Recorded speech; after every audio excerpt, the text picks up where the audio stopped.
everybody, it's Molly from the Feed team, and today we are going to be celebrating all things British cuisine with our friends at Food is Great.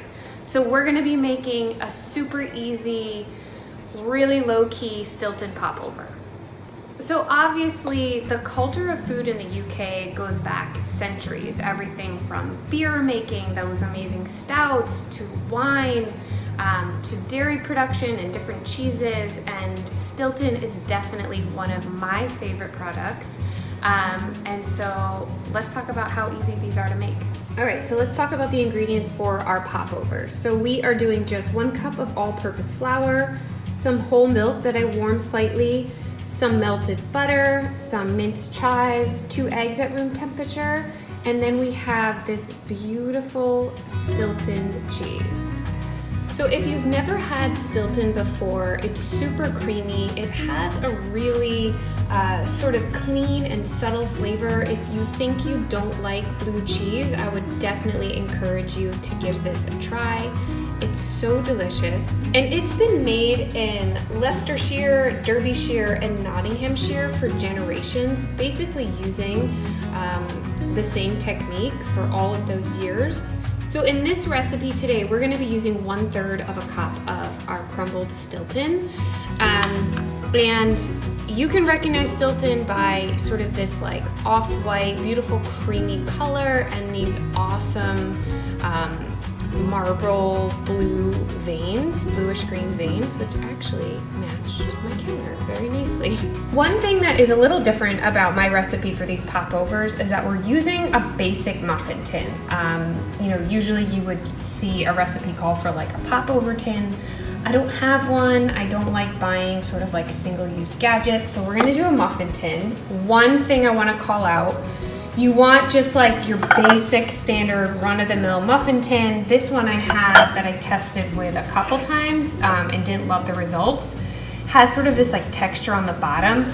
You want something really basic because what you're relying on to pop these, you know, to give you that beautiful dramatic popover is the heat of the oven and steam. So you want to just keep things really simple and give these popovers just a basic muffin cup to kind of latch onto and rise to those amazing heights.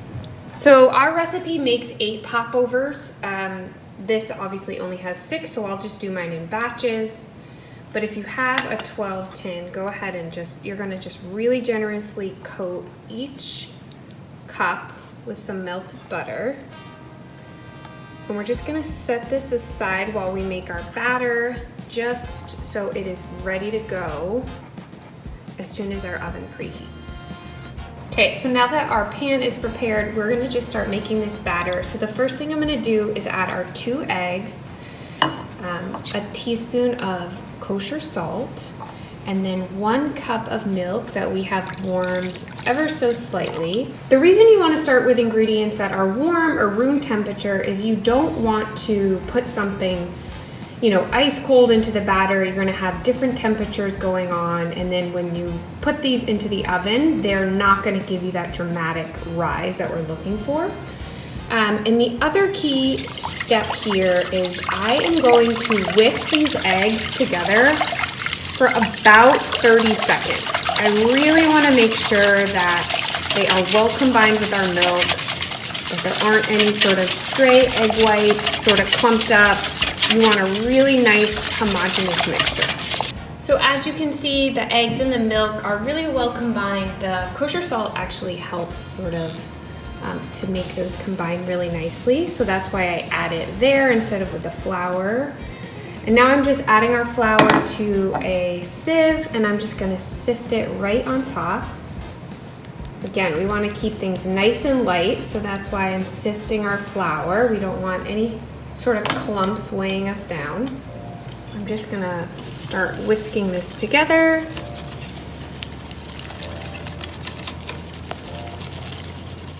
So I think the most magical part about these is we're not using any chemical leaveners, so no baking powder, no baking soda, just good old eggs and steam are gonna give us that amazing popover that we're looking for. Okay, so as you can see, it kind of resembles like a thick crepe batter, somewhere between a crepe and a pancake batter. I'm just gonna add the remaining melted butter, and then our chives, and then the star of our show, our crumbled Stilton. Pop that right in there, and we'll just fold this all really well with a spatula just to make sure everything is nicely distributed in this batter. And I mean, it couldn't be easier. That probably couldn't take more than 3 minutes. Scrape this into a measuring cup with a spout. The only tricky thing, again, this recipe is so easy. The only thing you need to be aware of is the timing. So we're gonna put our pan into the oven to get nice and hot before we add the batter. And you just wanna be ready to fill that piping hot pan as soon as it comes out of the oven. So transferring to a measuring cup with a handle will be a super easy way to make sure you're set up for success there.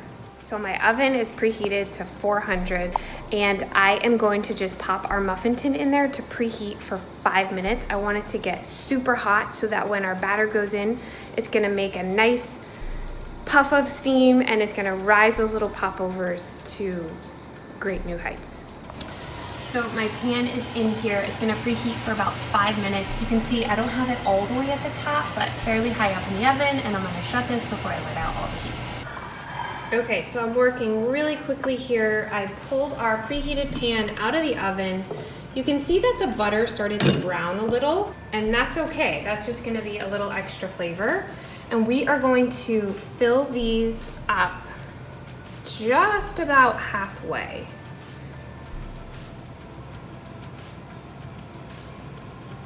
Okay, and now I am going to sprint across the kitchen back to the oven, and they're gonna bake for about 35 minutes. So one important thing I forgot to mention is that the most important thing you do is do not open the oven until your cooking time is up. If you peek in, you might deflate them, but these are looking so great. I'm gonna pull you out. So our popovers just came out. You can see that they are still very hot. I'm gonna let them cool down just a little bit, and then we'll break one open and give it a try. Okay, so let's break one of these open.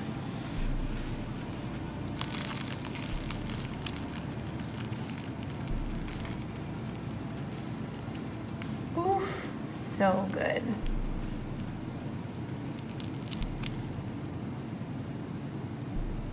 You can see how light and airy they are. We have like that nice classic popover air bubble. I can't wait to eat this.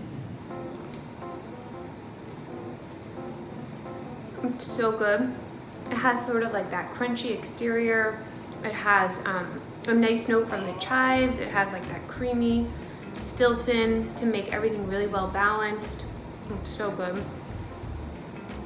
Perfect for breakfast. Serve it with eggs, or you can do it with like a traditional roast dinner, something like that. They're so good, and I am growing a little popover of mine who will be making his debut in December. So I'm currently not drinking, but we have some really fun recipes coming out with our friends at Food is Great, particularly a ginger whiskey jam. It's fruity. It has like a really nice whiskey paired with ginger beer, some British jam, and that would be awesome with these Stilton popovers. You kind of get the creamy cheese paired with like the bright fruit, which is really nice. Another great pairing is some English sparkling wine. There are some amazing varietals out there, some really, really delicious award-winning wines, which I cannot wait to enjoy in a couple months. But in the meantime, I'm gonna be pairing these with my tea and water. You can get the full recipe on thefeedfeed.com, and I hope you all make these, and we'll see you guys soon. Bye.